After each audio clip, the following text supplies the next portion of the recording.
ایسے ہی حضرت ابو ایوب انصاری رضی اللہ تعالیٰ مدینہ منورہ سے مصر تک کا سفر کیا. وہاں جب پہنچے تو عقبہ بن عامر ان سے سیکھنے کے لیے ابو ایوب جیسی ہستی جو میزبان رسول ہیں ایک ایک چیز سیکھنے کے لیے نکلتے ہیں. ابو ایوب انصاری کون ہے؟ بس آپ کی بات کر کے میں بات ختم کرنا چاہوں گا.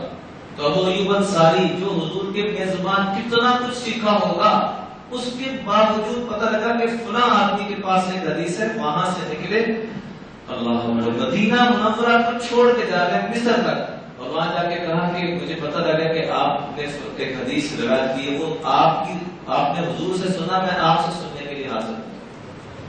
اور حدیث کیا تھی؟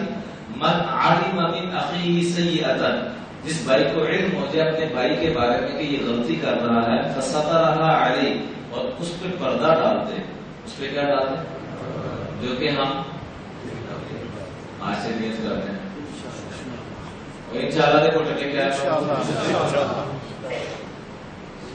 من علم من اخیہ سیئۃ، جس کو پتہ چل گیا کہ فلاں میں کمی ہے، فسترھا علیہ، اس پہ پردہ ڈال دے.